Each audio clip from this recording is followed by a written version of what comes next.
Bien bonjour à tous, mes amis, justement pour continuer cette méditation. Bonjour Père Dominique. Eh bien bonjour à tous, encore bonne année dans la divine volonté, lancez.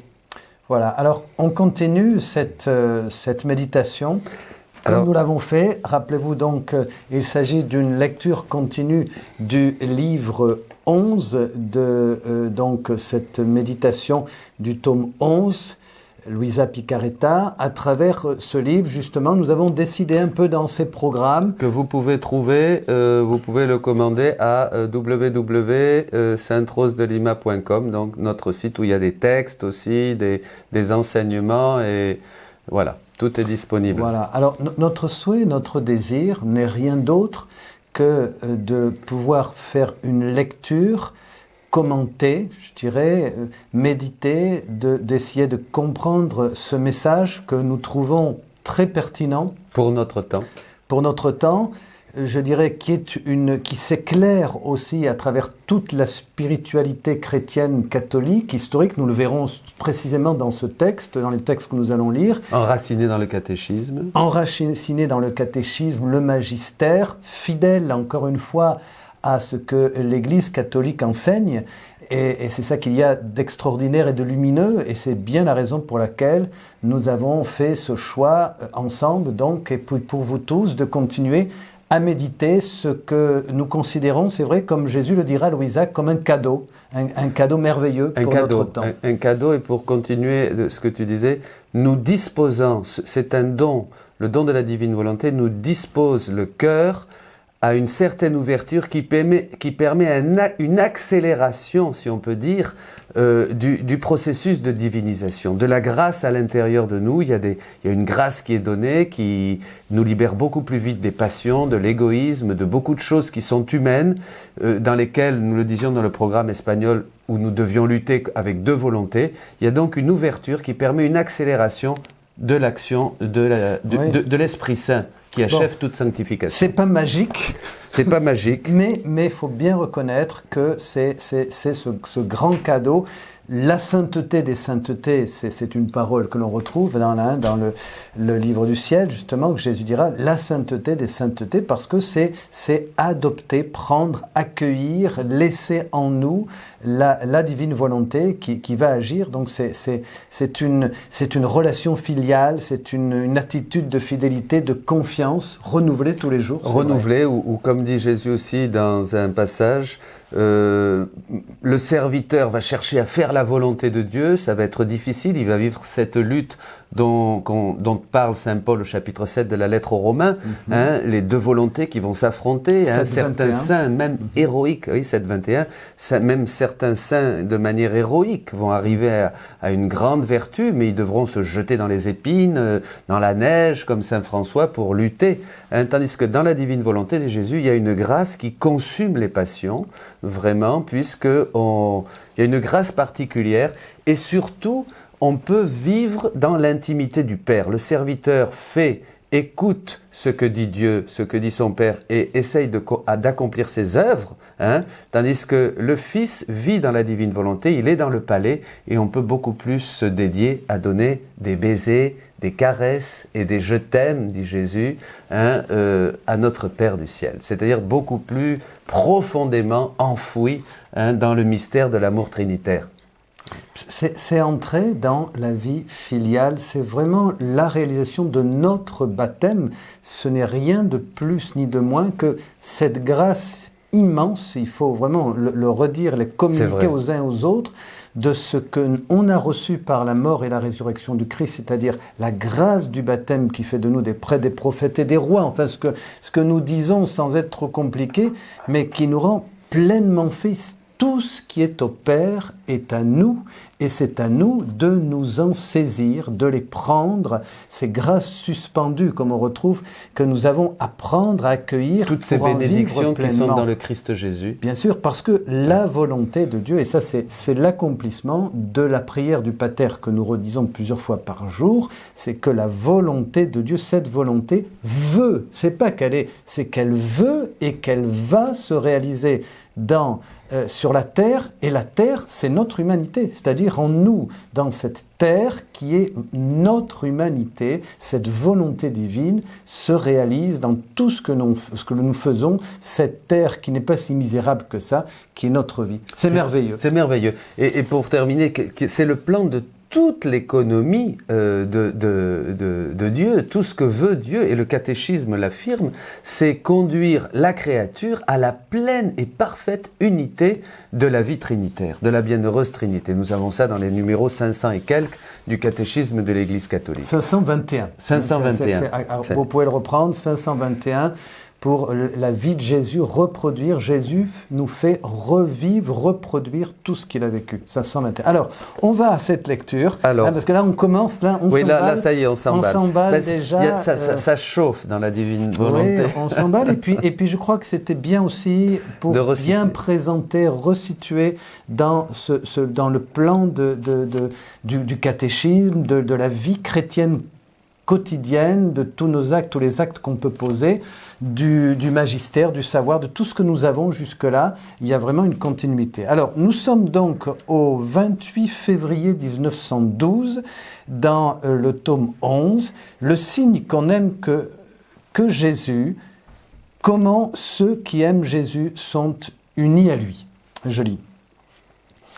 Ce matin, quand mon aimable Jésus est venu, je lui ai dit: ô mon cœur, ma vie et mon tout, comment peut-on savoir si quelqu'un n'aime que toi ou en aime aussi d'autres?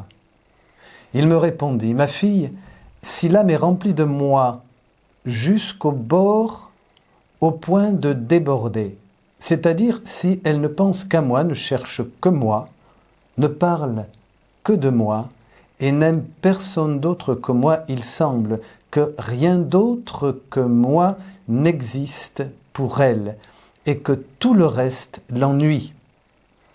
Au plus, elle n'accorde que des miettes à ce qui n'est pas Dieu, par exemple, aux choses nécessaires à la vie naturelle.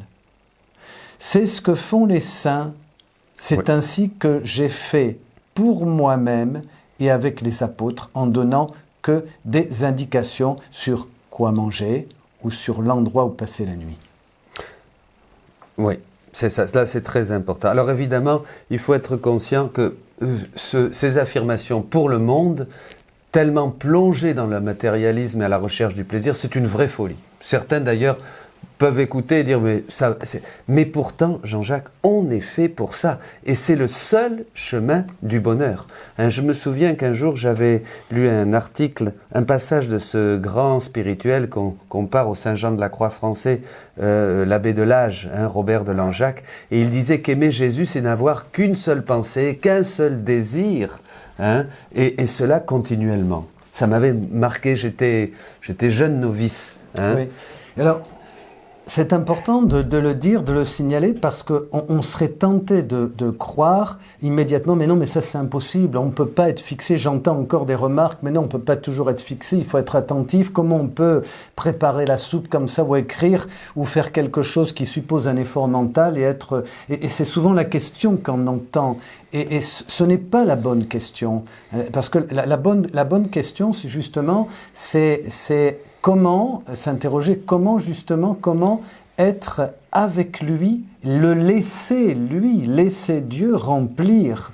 Parce qu'à partir du moment où il nous remplit, comme on le dit ici, remplir. Il nous remplit, c'est donc Dieu, c'est lui qui agit, c'est l'Esprit Saint en nous qui agit dans tous les détails de notre vie. La grâce prend l'initiative. Alors, première conséquence, il n'y a plus d'ennui.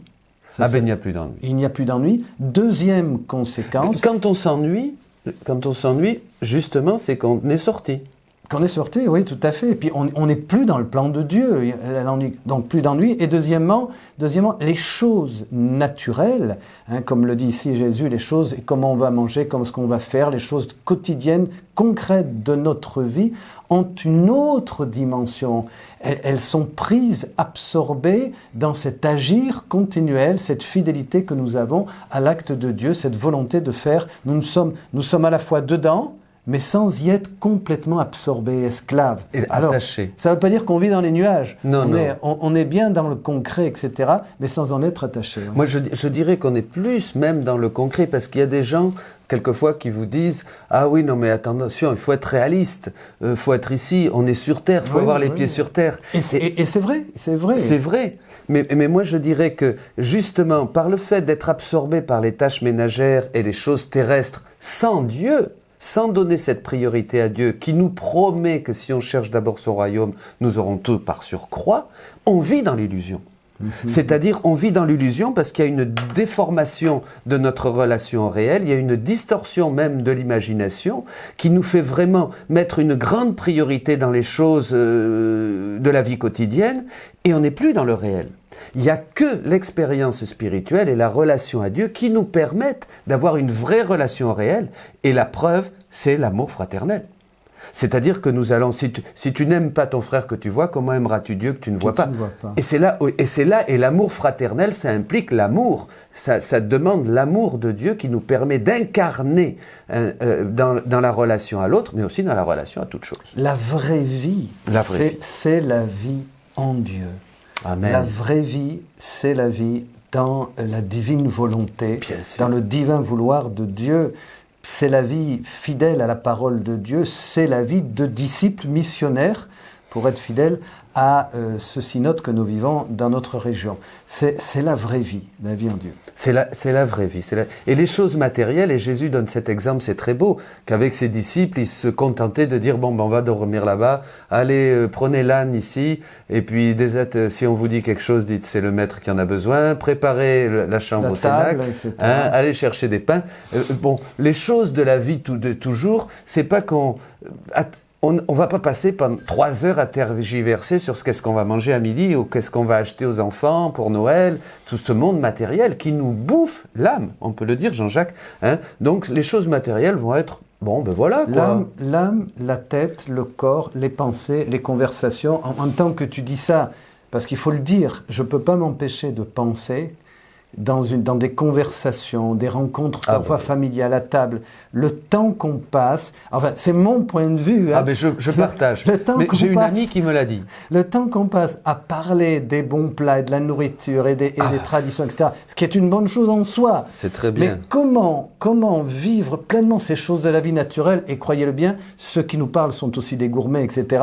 Comment vivre ces choses dans la lumière de Dieu qui est là et qui nous fait voir l'essentiel, puisque vivre c'est être avec lui et on a envie de parler de lui. Et alors je reprends, oui. Qui ne parle que de moi, évidemment, n'aime personne d'autre que moi. Ça ne veut pas dire qu'on n'aime pas les autres, mais au bien contraire, sûr. On les aime mieux parce que on voit Jésus dans chacun. Quand Jésus dit à Louisa un jour, je veux qu'il n'y ait plus que toi et moi dans le monde. C'est pas que les autres soient exclus, c'est que l'on voit dans chacun des autres, amis et ennemis, on voit Jésus et on se donne à lui. Et d'ailleurs, c'est ce que dit Jésus dans Matthieu. Tout ce que vous ferez au plus petit d'entre les miens, c'est à moi que vous le faites. J'aime Jésus en toi. J'aime Jésus en toi. J'aime Jésus en vous. J'aime Jésus en toi. J'aime Jésus en vous. Et ça, c'est très lumineux, parce qu'effectivement, généralement, on dit oui, à travers toi, c'est le Christ. Nous, les Français, on est toujours très rationnels, comme ça, la raison.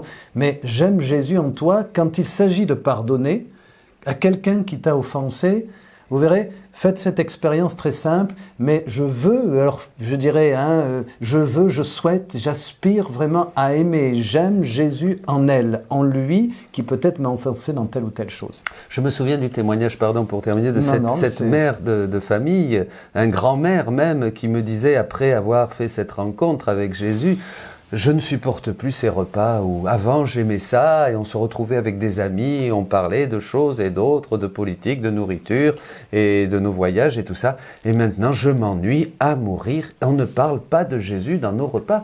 Jésus, mes amis, si on ne pense qu'à lui, si on ne vit que pour lui, devait être le sujet de nos conversations à table. Notre bonheur de parler du Seigneur, de parler de ce que nous avons vécu, d'une grâce de Dieu, d'une rencontre, de quelqu'un qui s'est rapproché. J'ai une une paroissienne qui est venue me voir, il m'a dit, tu sais, c'est formidable, hein, ça y est, j'ai commencé, j'ai parlé de Dieu avec un musulman et on s'est rejoint hein, sur Bien notre sûr. foi. Ah bah oui, surtout, Hein, et elle était toute contente. Surtout dans hein. le dialogue avec parfois Voilà.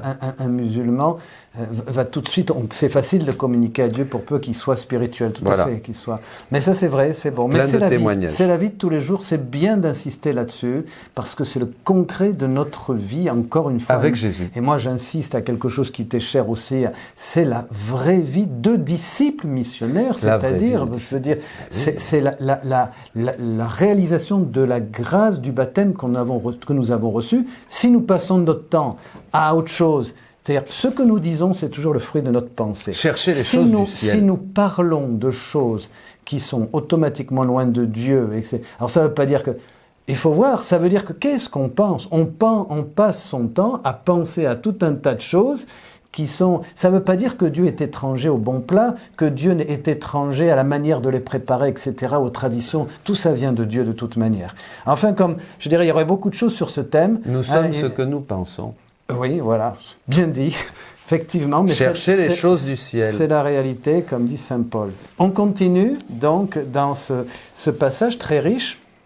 Mais si l'âme papillonne d'une chose à l'autre, pensant à moi à un moment et à quelque chose d'autre au moment d'après, parlant de moi à un moment, puis longuement de quelque chose d'autre, et ainsi de suite, cela est un signe que cette âme n'aime que moi, et cela est un signe que cette âme n'aime pas que moi, et je n'en suis pas heureux. Si elle ne m'accorde pas sa dernière pensée, son dernier mot, sa dernière action, c'est signe qu'elle ne m'aime pas. Et même si elle me donne certaines choses, ce ne sont que des misérables débris, il faudra préciser ça, et c'est ainsi que font la plupart des créatures. Ça me faisait penser, avant que tu continues là, que cet appel universel à la sainteté, aujourd'hui, c'est pour tout le monde, hein, que proclamait Vatican II. Hein, nous devons vivre ça. Nous avons souvent pensé, et c'est une pensée imbibée de cléricalisme qui aujourd'hui infeste notre Église, il faut le dire, où la sainteté et aussi la mission, c'était réservé aux curés, aux bonnes sœurs ou à certains spécialistes. Tout ça, c'est fini. Les évêques d'Amérique latine l'ont découvert avec le document tant si fort inauguré par Benoît XVI d'Aparecida. On est tous appelés à la sainteté et on est en mission permanente. On est tous appelés à être des évangélisateurs et des saints apôtres, puisque Dieu nous donne la grâce en ces temps. C'est la mission permanente, c'est ce qui est dit ici. Hein, quand il est dit, son dernier mot, sa dernière action, sa dernière pensée, il faut pas, je dirais, comprendre d'une certaine tension, hein, parce que c'est aussi le risque de se dire, alors, voilà, j'ai fait ça, et remercier Dieu, etc. Non, il ne s'agit pas d'une tension, mais justement, moi, j'ai un mot qui vient, dans tout ce qu'on vient de dire, un mot qui me revient, abandon. Abandon. Le véritable abandon. Qu'est-ce que l'abandon, justement, hein? S'abandonner, c'est laisser à l'autre ou à quelqu'un ou à une force extérieure à nous, je dirais, lui laisser un pouvoir, une autorité. C'est s'en remettre. C'est vraiment s'en remettre son corps, ses pensées, son agir. J'ai bien agi, j'ai moins bien agi, je suis content de moi, je ne suis pas vraiment content de moi, peu importe. Je veux être abandonné et m'en remettre totalement à Dieu. On peut terminer et lire, c'est tellement beau la fin, et terminer avec ce passage. Ceux qui m'aiment, c'est ça, oui. Hein, ceux qui m'aiment sont unis à moi. Je rappelle qu'on est toujours dans le 28 février 1912. Ceux qui m'aiment sont unis à moi, comme les branches au tronc d'un arbre. Peut-il y avoir une séparation, un oubli, ou une nourriture différente entre les branches et le tronc ? Ils ont la même vie, les mêmes buts, les mêmes fruits. La même vie. Mieux encore, le tronc est la vie des branches et les branches sont la gloire du tronc. Ils sont pareils. C'est ainsi que les âmes qui m'aiment sont par rapport à moi. C'est très beau. Et je me souviens que Thérèse d'Avila insiste beaucoup. Il n'y a qu'une vie. Il n'y a pas une vie de piété hein, et après une vie avec la famille. Il n'y a qu'une vie, c'est la vie de Dieu qui se donne à nous, hein, et qui nous transforme. Hein, ça, c'est très important. Hein, souvent, il y a une dichotomie, on est des schizophrènes. Hein, on pourrait dire, comme disait déjà aussi le bienheureux Saint José Escrivá Balaguer, hein, il disait ça, aimer le monde passionnément. Eh bien, il n'y a qu'une vie. Jean-Paul II. Jean-Paul II aussi. Jean-Paul II, puisque le monde est créé par Dieu. Donc, nous pouvons nous réconcilier avec ce monde, cet environnement qui est autour de nous, etc. Mais j'aime bien l'expression le tronc et l'arbre. Ils sont unis à moi comme les branches au tronc d'un arbre. La vigne et les sarments.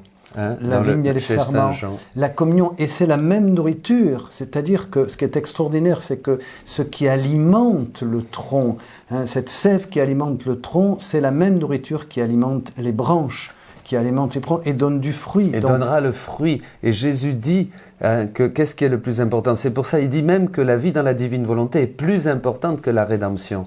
Parce que la rédemption, il dit, ben oui, c'est mon corps. Hein, c'est Jésus, c'est moi, hein, qui suis le tronc, hein, qui tout vient de la grâce du Christ, de l'incarnation du Verbe, bien sûr. Mais qu'est-ce que vous voulez? Avoir seulement des branches? Vous voulez pas des fruits? Vous voulez pas les oranges? Hein? Donc vraiment, la vie dans la divine volonté est la continuation et le fruit, hein, de toute l'œuvre du Christ rédempteur. Exactement, les branches sont la gloire du tronc, c'est-à-dire que ce sont effectivement les fruits. Et ça aussi, c'est tout à fait ce que Jésus dit dans l'Écriture, souviens-toi, hein, parce que la gloire de Dieu, la gloire de Dieu, c'est qu'il y ait une fécondité, que vous donniez beaucoup de fruits. Que vous donniez beaucoup de fruits. C'est-à-dire que notre vie personnelle, notre vie de chaque jour, notre vie de chrétien, c'est une fécondité continuelle. Et j'aime à dire que je veux dire, s'il n'y a pas de fécondité, il faut se poser la question. Voilà, donc sur ces quelques paroles... Et c'est beau, on pourrait prier là-dessus. Et le fruit, c'est ce fruit que Dieu le Père veut manger. Jésus est le tronc, les branches vont donner ce beau fruit, mûr, juteux, beau, de couleur magnifique, qui est la vie de chacun d'entre nous dans la divine volonté. Et c'est ça que le Père va pouvoir enfin recueillir de sa créature. Sa créature lui donne finalement ce qu'il nous a donné. Hein, le fruit de son amour, nous le rendons au Père. L'âme donne Dieu à Dieu. Hein? Et c'est tout à fait ce que Dieu veut faire et qu'il est en train de faire dans toute notre vie. C'est extraordinaire ce que nous avons reçu et nous revenons à Dieu en rendant gloire à Dieu pour toutes ses œuvres. Amen. Et que Dieu vous bénisse. Que le Seigneur soit avec vous, qu'il continue cette belle œuvre, cette merveille de son amour et de son Esprit Saint. Qu'il vous rejoigne partout où vous êtes maintenant et vous comble de sa vie et de son amour. Amen. Amen.